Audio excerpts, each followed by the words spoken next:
Bharatiya Janata party నేతృత్వంలోని కేంద్రంలోని double engine సర్కార్ ఎన్డీఏ ఎన్డీఏ దేశవ్యాప్తంగా ఉంది. అయితే తమిళనాడులో మేము ఇక్కడ మైనర్ పక్షము, పెద్ద పక్షం వచ్చేసి ఏఐడిఎంకే ఉంది. కాబట్టి ఏఐడిఎంకే నేతృత్వంలో భారతీయ జనతా పార్టీ ఎన్నికల్లో వెళ్తుంది.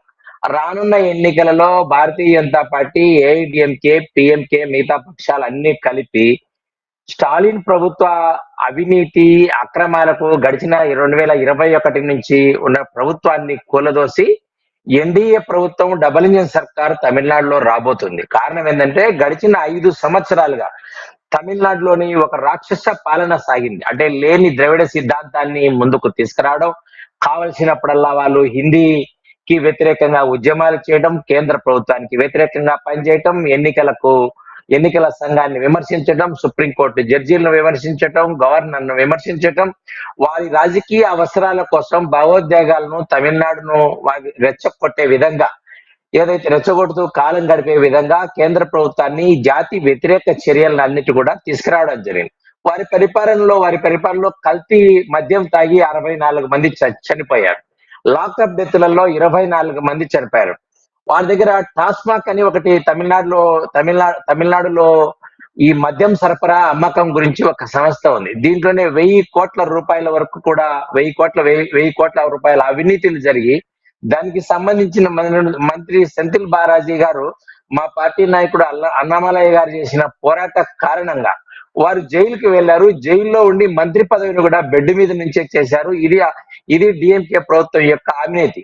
దగ్గర 515 హామీలు ఇచ్చింటే 2021లో వారు కనీసం 15 కూడా అమలు చేసిన పాపాన పోలేదు. కాబట్టి రాష్ట్రంలో ఇక్కడ డిఎంకే వారితో ఉన్నటువంటి కాంగ్రెస్ పార్టీ గాని, తర్వాత మిగతా పక్షాలు గాని ప్రజల సంక్షేమాన్ని ఏమాత్రం పట్టించుకోలేదు. డిఎంకే అయితే పూర్తిగా కుటుంబ పాలన అంటే ఆ కుటుంబంలో కూడా అలగిరి వారి డిఎంకే గారి ఇంకొక కుమారుడు మదురై ప్రాంతంలో వారు పేపర్ చూసుకుంటూ ఉంటారు. ఆ ప్రాంతంలో కూడా వారిని ఏమాత్రం కూడా కనిమొళి గాని, మిగతా స్టాలిన్ కుమారుడు గాని వీరందరూ కూడా పూర్తి అవినీతిలో కొనిపోవడం జరిగింది.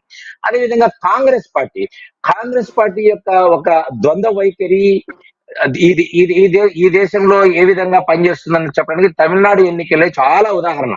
ఎందుకంటే ఇప్పుడు మా చెన్నైకి పక్కన ఉన్నటువంటి అవడి ప్రాంతంలో కామరాజు గారు ముఖ్యమంత్రిగా ఉన్నప్పుడు 1955-56 ప్రాంతంలో స్వర్గీయ నెహ్రూ గారు, జవహర్లాల్ నెహ్రూ గారు ఈ ప్రాంతంలో ప్లీనరీ నిర్వహించారు.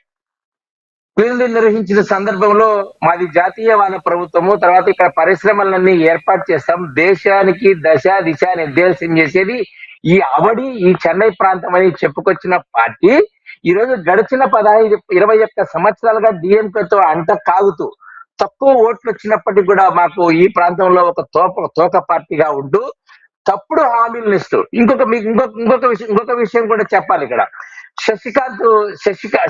శశికాంత్ సెంథిల్ గారని ఒక ఐఏఎస్ ఆఫీసర్ ఉంటారు. వారు అదే పనిగా రాజీనామా చేసి ఈ ప్రాంతంలో ఎస్సీ రిజర్వ్డ్ అయినటువంటి తిరువల్లూరు నుంచి గెలిచి ఈ ప్రాంతంలో ఈ ఎన్నికల్లో నేను కుటుంబానికి ₹1,00,000 ఇస్తున్నానని ఒక బాండ్ మీద సంతకం పెట్టి బాండ్ పంపిణీ చేసిన వ్యక్తి ఈ రోజు ఈ ప్రాంతంలో ఎక్కడ కూడా కనిపించే పరిస్థితి లేదు.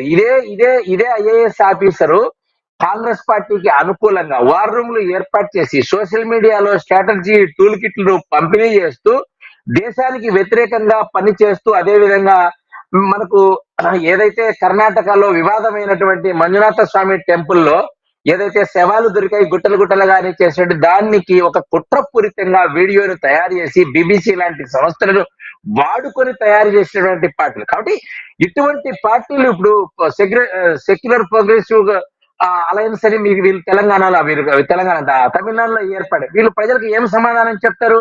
ఒకవైపు దేవుడు లేడని చెప్తూనే ఉన్నటువంటి పార్టీతో మంజునాథ స్వామి టెంపుల్ తో వివాదాలు నెట్టి అక్కడ ఉన్నటువంటి ప్రజలను, హిందుత్వాన్ని వ్యతిరేకించే విధంగా పనిచేస్తున్నటువంటి పార్టీలోని వ్యక్తులు ఈ రోజు భారతీయ జనతా పార్టీ నేతృత్వంలోని ఇక్కడ పార్టీలు కూడా విమర్శించే స్థాయికి వచ్చారు. అదే సేపు ఇప్పుడు మనకి ఏవైతే శశికాంత్ సెంథిల్ గారి గురించి మాట్లాడుతున్నామో, మనము ఎంపీ గురించి మాట్లాడుతున్న వారు దేశంలో అబద్ధాలు చెప్పి సెకండ్ హైయెస్ట్ మెజారిటీతో గెలవడం జరిగింది. ఎస్సీ రిజర్వ్డ్ కాన్స్టిట్యున్సీ నుంచి. ఆ రోజు నుంచి ఈ రోజుకు ఆయన మొహం కూడా చూడని పరిస్థితి ఈ ప్రాంతంలో ఏర్పడిందంటే, ఈ రోజు మేము ఏ ప్రాంతానికి వెళ్ళినప్పటికి కూడా ఆయన పేరు చెప్తున్నారు, ఆయన బాండ్ చూపిస్తున్నారు, నోటు చూపిస్తున్నారు.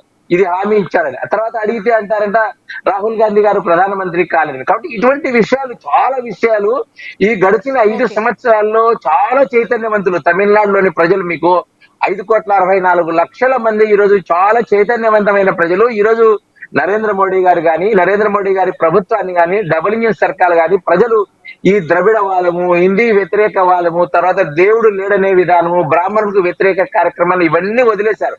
ఇప్పుడు కేవలం అభివృద్ధి కావాలి, అంత్యోదయ కావాలి, ఈ ప్రాంతంలో అభివృద్ధి జరగాలి, డబుల్ ఇంజిన్ సర్కార్ ఉన్నట్లయితేనే ఈ ప్రాంతం అభివృద్ధిని చెందుతుందని వారు ఆశాభావం వ్యక్తం చేస్తున్నారు. ఎక్కడికి వెళ్ళినా కూడా ఓకే. ఓకే. ఎన్డీఏకి సంబంధించిన పార్టీలకు ఆదరణ దొరుకుతా ఉంది. కాబట్టి రానున్న రోజులలో ఎన్డీఏ ప్రభుత్వం తమిళనాడులో ఏర్పాటు కాబోతుంది.